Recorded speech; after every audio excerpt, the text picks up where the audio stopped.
Assalamualaikum warahmatullahi wabarakatuh. Ketemu lagi ya teman-teman mahasiswa. Pada kali ini adalah merupakan pertemuan keempat kita pada mata kuliah filsafat hukum. Nah, pada pertemuan kali ini saya akan memberikan sedikit pembahasan yang ada di dalam slide sebagai pengantar pada saat kita melakukan perkuliahan nantinya. Sehingga apa yang saya sampaikan di dalam slide ini hanya merupakan poin-poin yang selanjutnya akan kita diskusikan secara bersama-sama di dalam kelas yang akan kita lakukan pada beberapa waktu ke depan. Baik,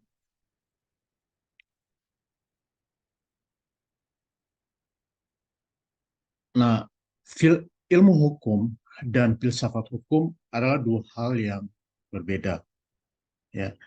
Jadi itu sebabnya um, mata kuliah filsafat hukum itu kita berikan secara tersendiri di dalam Fakultas Hukum, ya, dan nanti beberapa mata kuliah yang berhubungan dengan ilmu hukum juga akan diberikan secara terpisah. Nah, ilmu hukum dan filsafat hukum itu, ya, pada prinsipnya harus memenuhi tiga kaidah dasar.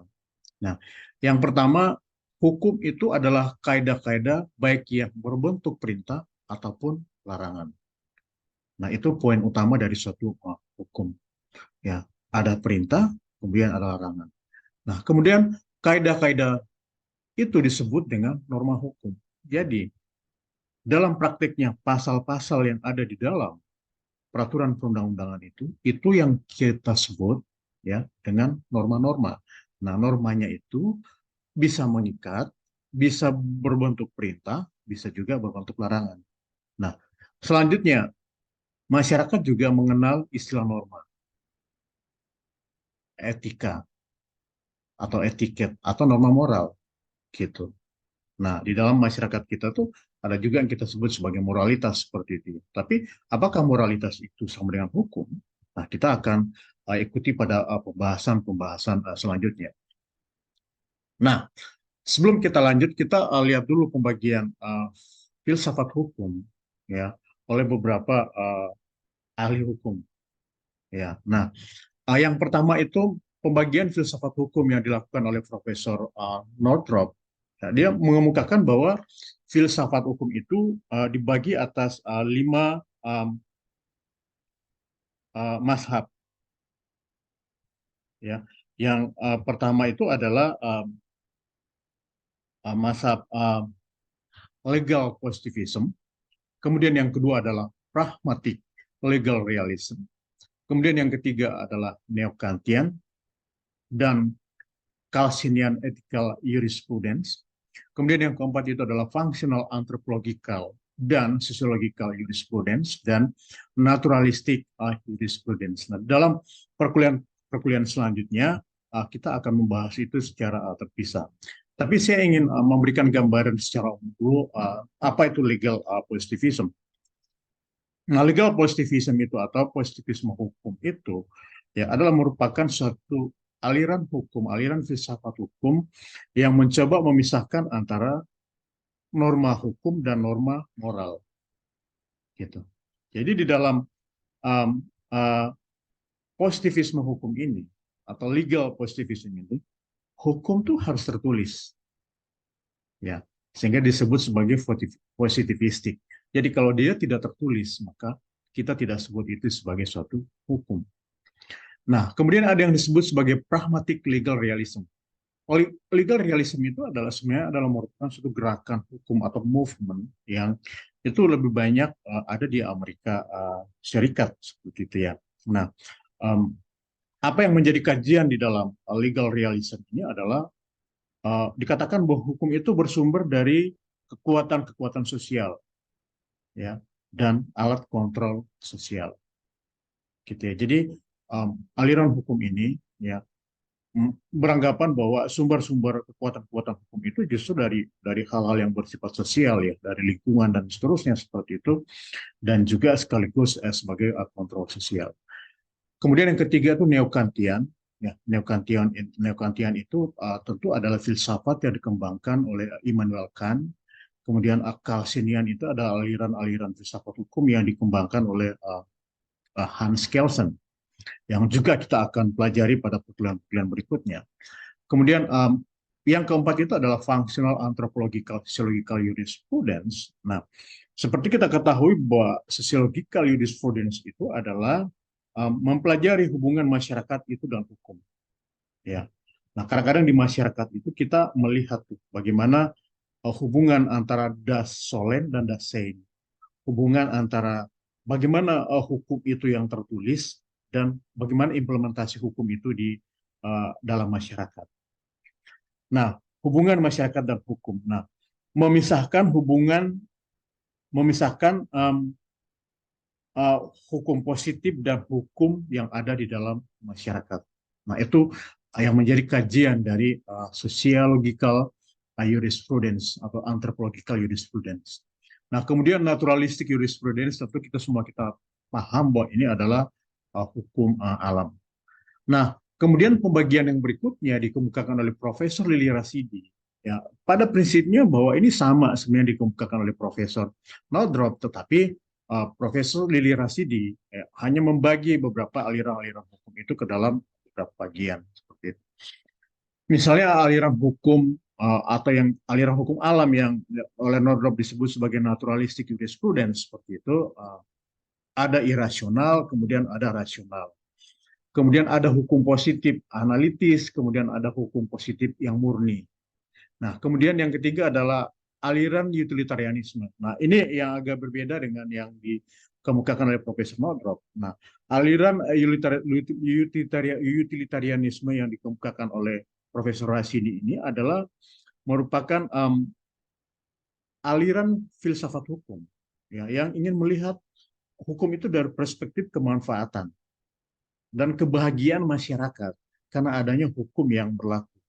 Itu sebabnya ada Guillaume yang sangat terkenal untuk aliran utilitarianisme ini yang disebut dengan the great happiness for the great number of the people. Jadi kebahagiaan yang besar pada masyarakat itu kita lihat dari berapa jumlah masyarakat yang bisa menikmati kebahagiaan yang dirasakan seperti itu. Jadi yang dilihat adalah kuantitas, ya, kuantitas seberapa banyak menikmati kebahagiaan itu. Nah, itu adalah tujuan daripada aliran utilitarian. Kemudian ada mazhab sejarah, ya, ini tentang sejarah perkembangan filosofi.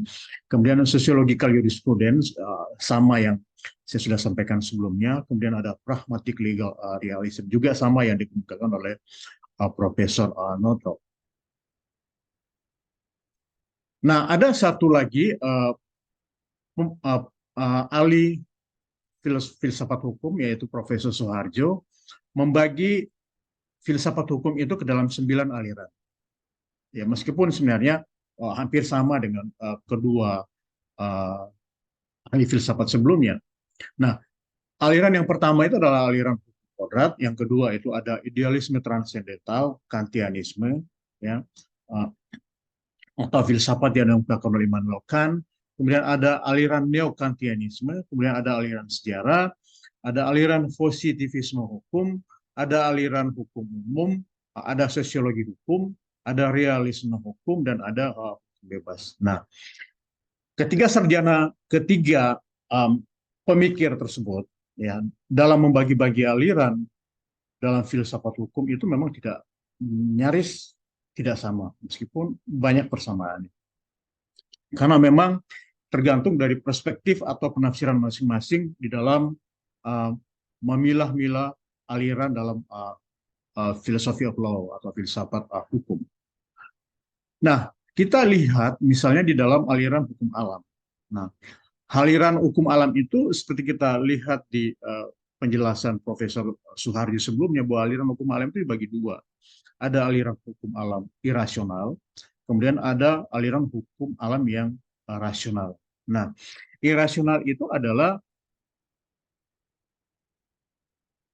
aliran itu berpendapat bahwa hukum yang berlaku itu bersifat universal atau pemberian dari Tuhan, given. Ya. Dan abadi, bersumber dari Tuhan secara langsung. Nah, pendapat ini didukung oleh pendeta-pendeta pada zaman dulu itu seperti Thomas Aquinas, kemudian John Salisbury, kemudian Dante Figueroa, kemudian ada Marcellus Padua, kemudian ada John Wycliffe. Nah, itu tentang hukum alam irasional. Nah, tetapi ada hukum alam juga yang bersifat rasional. Nah, hukum alam yang bersifat rasional itu, ya. Nah, aliran ini mengatakan bahwa sumber daripada hukum yang universal dan abadi adalah rasio manusia. Nah, pandangan ini muncul pada zaman Renaissance. Jadi, pendapat aliran cabang dari hukum alam yang bersifat rasional itu adalah cara berpikir, ya, atau menanggapi suatu problem filosofi di dalam hukum itu, di dalam alam itu dengan menggunakan logika. Ya, berbeda dengan irasional. Kalau rasional itu kita menganggap bahwa hukum yang terjadi itu adalah given dari Tuhan. Nah, itu perbedaan. Jadi ada rasional dan ada irasional. Nah, kemudian kalau kita lihat misalnya ada pendapat lain dari Thomas Aquinas itu membagi ke dalam 4 golongan. Ya, ada aturan atau lex. Nah, ada lex aeterna. Nah, ini merupakan rasio Tuhan. Ya, rasio Tuhan sendiri yang mengatur segala hal dan merupakan sumber dari segala sumber hukum. Rasio ini tidak dapat ditangkap oleh panca indera kita. Jadi sulit untuk kita membuat logika-logika atau penafsiran-penafsiran terhadap hal yang dikategorikan sebagai lex aeterna. Kemudian ada lex divina. Nah, bagian dari rasio Tuhan yang dapat ditangkap oleh manusia berdasarkan waktu yang diterimanya. Jadi ini lex divina ini hukum-hukum alam yang bisa kita pikirkan, kita menggunakan rasio kita. Nah, sebenarnya hampir sama tadi dengan bagian dari aliran hukum alam tentang rasional. Kemudian lex naturalis. Nah, inilah yang dikenal sebagai hukum alam dan merupakan penjemahan daripada rasio manusia. Dan yang keempat, lex positivistis. Nah, hukum disebut sebagai hukum itu apabila dia tertulis dan ada di dalam kitab. Nah, kalau misalnya dia tidak ada dalam kitab, ya tidak tertulis, maka itu kita tidak sebut itu sebagai suatu hukum. Ya, jadi yang disebut sebagai hukum dalam perspektif berpikir secara positivistik hukum, positivisme hukum adalah hukum itu hanya ada yang tertulis di dalam kitab, ya, atau di dalam ilmu perundang-undangan. Nah, selanjutnya kita lihat ada tokoh lain, ya, tokoh lain dalam aliran Immanuel Kant, ya. Filsafat Kant itu mengajarkan bahwa korelasi antara ketiga macam aspek jiwa manusia, yaitu di dalam jiwa manusia itu ada cipta, kemudian ada rasa, kemudian ada karsa, atau yang dalam bahasa Inggrisnya kita sebut sebagai thinking, affiliation, dan feeling. Ini adalah merupakan suatu penggabungan. Jadi ketiga-tiganya itu harus digabungkan dan itu yang menjadi kajian filsafat kritis daripada Immanuel Kant gitu. Jadi Kant itu menggabungkan antara apa itu thinking, kemudian apa itu volition, rasa, kemudian karsa dan feeling. Nah, metode kritis tidak skeptis dan tidak bersifat dogmatis. Ya, hakikat manusia atau homo noumenon tidak terletak pada akalnya, beserta corak berpikir yang bersifat teoritis keilmuan alamiah. Ya, tetapi pada kebebasan jiwa susila manusia yang mampu secara mandiri menciptakan hukum kesusilaan bagi dirinya sendiri dan juga orang lain. Nah, yang penting bukan manusia yang ideal berilmu atau ilmuwan, tetapi justru pada manusia ideal berkepribadian dan humanistik. Nah, memang kalau kita lihat filsafat-filsafat Immanuel Kant itu lebih banyak filsafat-filsafat yang menuju ke filsafat-filsafat etika atau moral. Nah, di sini kita lihat di metode kritis yang tidak skeptis yang dikemukakan oleh Immanuel Kant. Di sini menerangkan bahwa manusia itu idealnya berilmu, ya, atau ilmuwan, tapi justru pada manusia ideal berkepribadian yang humanistik. Jadi meskipun itu manusia mempunyai pengetahuan yang cukup baik, cukup mumpuni, tapi dia harus humanistis gitu. Jadi dia harus mempunyai kepribadian yang baik. Itu yang disebut sebagai manusia. Itu sebabnya dia menginginkan supaya ada 3 hal yang harus dikelola secara bersama-sama, yaitu cipta, rasa, dan karsa. Nah, kemudian hakikat hukum bagi Kant ya, adalah bahwa hukum itu merupakan keseluruhan atau kondisi-kondisi di mana kehendak sendiri dari seorang dapat digabungkan dengan kehendak orang lain dan di bawah hukum kebebasan umum yang meliputi kesemuanya. Jadi sebenarnya Immanuel Kant itu berpikir sebenarnya bahwa um, sebaiknya di dalam membuat hukum itu ya digabungkan gitu dari berbagai pendapat-pendapat orang lain, ya, kemudian itu digabungkan menjadi suatu hukum yang selanjutnya uh, akan dikaji dan diikuti secara bersama-sama. Nah, menurut Kant juga bahwa hukum itu bersifat imperatif, ya, atau wajib, ya. Jadi mewajibkan masyarakat tetap mentaati hukum positif, ya, negara, meskipun apa yang di dalam hukum positif itu bertentangan dengan kehidupan manusia. Nah, itu yang harus diikuti, ya, dimana kalau sudah peraturan itu sudah ada tertulis dalam kitab undang-undang, maka kita sebagai warga negara atau sebagai umat manusia dalam perspektif yang lebih luas wajib mengikuti aturan-aturan itu.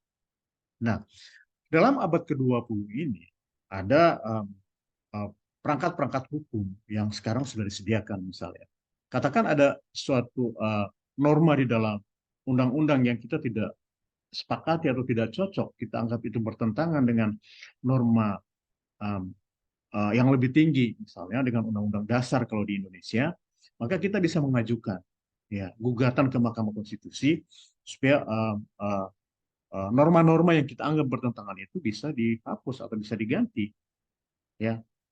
Kira-kira seperti itu. Tapi prinsipnya bahwa hukum itu bersifat imperatif, harus diikuti oleh semua warga negara. Kalau hukum positif berarti hukum yang berlaku dalam suatu teritori tertentu, maka semua orang yang berada dalam teritori itu wajib tunduk terhadap peraturan perundang-undangan tersebut.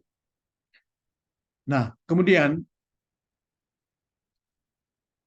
penulis yang lain, misalnya oleh Hegel dari Jerman, ya, mengemukakan suatu moto, ya, ya, yang bunyi bahwa apa yang nyata menurut nalar adalah nyata, dan apa yang nyata adalah menurut nalar. Ya, jadi dari cara berpikir ini mengajak kita bahwa hukum itu harus dipikirkan seperti itu. Jadi dalam menjalankan hukum itu harus menggunakan rasio. Nah, tidak ada antinomi antara nalar, akal dengan kenyataan dan realis. Jadi tidak ada pertentangan antara nalar, akal, dan kenyataan yang bersifat realistis. Nah, kemudian ada aliran hukum positif. Nah, aliran ini lahir telah berkembang suatu pemikiran alam, suatu pemikiran dalam ilmu hukum yang disebut dengan legisme, yang memandang tidak ada hukum di luar perundang-undangan. Nah, dalam hal ini satu-satunya bersumber daripada hukum dan undang-undang. Jadi, kalau kita lihat aliran legisme ini, sebenarnya ini adalah merupakan cikal bakal dari positivistik hukum. Nah, aliran legisme ini awalnya dikemukakan oleh John Austin, gitu ya, melalui metode yang disebut sebagai analytical jurisprudence. Ya. Nah, analytical jurisprudence itu dibagi lagi menjadi 2 bagian oleh John Austin. Satu adalah hukum yang diciptakan oleh Tuhan untuk manusia, dan hukum yang disusun dan dibuat oleh manusia yang terdiri dari hukum dalam arti yang sebenarnya dan hukum dalam arti yang tidak sebenarnya. Nanti kita bahas itu di dalam diskusi-diskusi kita. Nah, kemudian selanjutnya Austin menerangkan bahwa dalam hukum yang nyata, ya, pada poin yang pertama, di dalamnya terkandung perintah, kemudian ada sanksi, ada kewajiban dan kedaulatan, sehingga ketentuan yang tidak memenuhi keempat unsur tersebut tidak dapat dikategorikan sebagai hukum. Jadi menurut Austin, apabila tidak ada perintah, tidak ada sanksi, kemudian di dalamnya tidak ada kewajiban dan kedaulatan, maka norma itu tidak dapat kita sebut sebagai hukum. Nah, itu cara berpikir dari John Austin dengan mengemukakan teori yang kita sebut sebagai legisme hukum. ya, atau legisme jurisprudence atau aliran legisme. Nah, kemudian menurut Hans Kelsen misalnya, kalau kita lihat Hans Kelsen itu mengajarkan pemurnian hukum, ya, atau memisahkan hukum dari ilmu-ilmu yang lain seperti itu. Itu sebabnya lahir aliran positivisme, ya, dengan pandangan-pandangan tidak jauh berbeda dengan ajaran Austin. Tadi saya terangkan bahwa legisme itu adalah merupakan kelanjutan daripada positivistik hukum yang dikemukakan oleh Hans Kelsen. Hans Kelsen itu seorang neo-Kantian, namun pemikirannya sedikit berbeda apabila dibandingkan dengan Rudolf Stamler. Nah, perbedaannya terletak pada penggunaan hukum alam. Nah, Stamler masih menerima dan menganut berlakunya suatu hukum alam, walaupun ajaran hukum alam dibatasi oleh ruang dan waktu. Sedangkan Hans Kelsen secara tegas mengatakan bahwa tidak menganut berlakunya suatu hukum alam, walaupun Kelsen mengemukakan adanya asas-asas hukum umum sebagaimana tercermin dalam grand norm atau hukum dasar. Nah, ajaran Kelsen juga dapat dikatakan mewakili aliran positivisme hukum atau positivisme kritis atau aliran Wina. Nah, ajaran tersebut dikenal dengan nama Reine Rehleh, Reine Rehleh atau ajaran hukum murni. Kita lihat misalnya bagaimana pokok-pokok ajaran daripada Kelsen. Satu, tujuan daripada ilmu hukum sama halnya dengan ilmu-ilmu yang lain adalah meringkas dan merumuskan bahan-bahan yang serba kacau dan keserbanekaan dan menjadi sesuatu yang lebih serasi. Kemudian yang kedua, teori filsafat hukum adalah ilmu bukan masalah apa yang dikehendaki, masalah cipta bukan karsa dan rasa. Kemudian yang ketiga, hukum adalah ilmu normatif, bukan ilmu kealaman, bukan ilmu alam, ya, yang dikuasai oleh hukum kausalistis. Nah, teori filsafat hukum adalah teori yang tidak bersangkut paut dengan penggunaan dan efektivitas norma-norma hukum. Nah, teori hukum adalah formal, teori tentang era dan jalannya mengatur perubahan-perubahan dan hukum alam dan seterusnya. Nah, hubungan dan kedudukan antara teori hukum dan sistem hukum positivisme tertentu adalah hubungan antara hukum yang serba mungkin dan hukum yang nyata. Nah, kalau kita lihat misalnya ada teori yang dikemukakan oleh Hans Kelsen yang disebut sebagai teori Stupenbau Hans Kelsen. Stupenbau itu menerangkan bahwa hukum itu berjenjang. Di atas itu ada yang disebut sebagai grand norm, kemudian ada general norm yang disebut sebagai regeling, kemudian ada individual norm yang kita sebut sebagai seeking. Nanti kita ingin diskusikan dalam perkuliahan. Nah, Hans Kelsen dengan Stupenbau teori ya mengemukakan bahwa hierarki perundang-undangan itu satu. Kalau di Indonesia, kalau kita menggunakan perspektif Hans Kelsen, teori Hans Kelsen dengan apa yang terjadi di Indonesia sekarang, maka yang tertinggi itu kita sebut sebagai Pancasila. Jadi Hans Kelsen ini membuat piramid seperti ini. Ya, jadi grand norm itu adalah Pancasila, ideologinya. Kemudian asasnya itu adalah Konstitusi Undang-Undang 45. Kemudian normanya itu adalah kewarganegaraan dan perilakunya itu adalah sikap mental dari warga negara. Nah, kemudian aliran utilitarian. Aliran ini dipelopori oleh Jeremy Bentham, John Stuart Mill, kemudian Rudolf Findering. Nah, Bentham berpendapat bahwa alam memberikan kebahagiaan dan kesusahan. Nah, jadi pada prinsipnya ya aliran utilitarianisme itu seperti yang saya sudah terangkan sebelumnya bahwa aliran ini sebenarnya lebih berfokus tentang kemanfaatan hukum. Yaitu sebabnya atau ada adagiumnya yang menerangkan bahwa the great happiness for the great number of the people. Jadi semakin banyak orang merasakan satu kebahagiaan, maka itulah tujuan daripada cipta hukum. Kemudian ada aliran sejarah, ya tokoh-tokohnya adalah Friedrich Karl von Savigny, ya. Nah, sebagian dari pokok ajarannya adalah bahwa hukum itu tidak dibuat, tetapi pada hakikatnya lahir dan tumbuh dari dan dengan rakyat. Nah, perkembangan bersama dengan rakyat, namun ia akan mati dan manakala rakyat kehilangan kepribadian. Jadi mirip-mirip yang dimaksudkan di sini adalah hukum uh, uh, hukum adat gitu ya, hukum yang berlaku dalam suatu masyarakat tertentu. Itu yang disebut oleh pemikir-pemikir aliran sejarah itu yang mereka sebut sebagai hukum.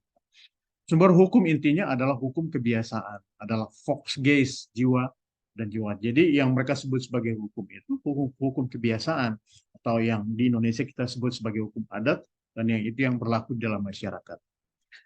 Kemudian ada pendapat lain yang diungkapkan oleh Puca, termasuk pengarut aliran sejarah. Ya, sebagai murid dari von Safik ini berpendapat bahwa hukum itu dapat berbentuk langsung berupa adat istiadat, kemudian bisa juga melalui perundang-undangan. Kemudian yang ketiga, melalui ilmu hukum dalam bentuk karya para sarjana hukum. Jadi ini pemikirannya lebih jauh lagi. Jadi dia tidak menganggap hukum itu semata-mata lahir daripada kebiasaan-kebiasaan dalam masyarakat atau adat istiadat, tetapi juga hukum itu melalui perundang-undangan. Berarti sudah bisa dibuat suatu perundang-undangan, kemudian melalui ilmu hukum di mana manusia membuat perundang-undangan. Nah, namun ketika pembentukan hukum tersebut masih berhubungan erat dengan jiwa dan Fox yang bersangkutan. Jadi meskipun hukum-hukum adat itu dituangkan ke dalam suatu kitab, tetapi hukum-hukum apa yang ada dalam kitab itu, ya undang-undang itu adalah merupakan terjemahan dari hal-hal atau apa yang terjadi di dalam masyarakat yang sesungguhnya. Nah, kemudian kalau aliran sosiologikal jurisprudence itu jelas kalau kita lihat aliran ini sebenarnya lebih banyak memberikan bagaimana hubungan antara hukum itu dengan manusia, gitu. Bagaimana hukum yang tertulis itu diimplementasikan di dalam masyarakat. Jadi ada melihat bagaimana hubungan antara dasein dan hubungan antara dasolen. Nah, kemudian ada pendapat lain yang dikemukakan oleh Roscoe Pound menganggap bahwa hukum sebagai alat rekayasa sosial atau disebut juga sebagai law of tools of social engineering atau social control. Nah, yang bertujuan menciptakan harmoni dan keserasian agar secara optimal dapat memenuhi kebutuhan dan kepentingan manusia. Nah, menurut Roscoe Pound inilah tujuan hukum itu dibuat. Jadi hukum itu dibuat berfungsi untuk merekayasa kehidupan suatu masyarakat. Dan itu yang kita rasakan sekarang. Benar-benar kita rasakan sekarang bahwa hukum itu telah merekayasa kita. Ya, dalam hukum itu seperti yang dikemukakan sebelumnya ada larangan, ya, kemudian ada kewajiban, ya, kemudian ada norma-norma yang lain gitu yang harus kita patuhi sebagai warga negara. Ya, ini masih pendapat tentang Roscoe Pound. Kemudian legal realism. Nah, legal realism itu ya dipelopori oleh Friedman, ya. Aliran ini dalam kaitannya sebagai salah satu subaliran dari positivisme hukum, sebab pangkal pikir pada aliran ini bersumber pada pentingnya rasio atau akal sebagai sumber hukum. Nah, jadi di dalam legal realism ini betul-betul menggunakan logika kita, ya, logika kita di dalam menganalisa suatu problematika hukum. Nah, Friedman juga berpendapat bahwa Roscoe pun juga dapat digolongkan sebagai pragmatic legal realism di samping masuk ke dalam sociological jurisprudence. Ya, nah itu nanti kita akan diskusikan di dalam perkuliahan selanjutnya. Demikian yang saya bisa sampaikan. Nah, tadi dalam perkuliahan ini kita sudah dapat mengetahui bahwa ada pembagian masa filsafat itu yang dikemukakan oleh tiga profesor tadi. Pertama Profesor Nodrop, kemudian yang kedua adalah Profesor Lili Rasidi, kemudian yang ketiga adalah Profesor Soeharto. Nah, kemudian setelah itu kita telah mempelajari apa definisi-definisi atau apa yang menjadi kajian-kajian dari aliran-aliran hukum tersebut. Terima kasih atas perhatiannya. Sampai ketemu pada perkuliahan dan kita akan diskusikan lebih intens nanti di dalam kelas kita. Terima kasih atas perhatian. Sampai bertemu pada perkuliahan yang berikutnya. Assalamualaikum warahmatullahi wabarakatuh.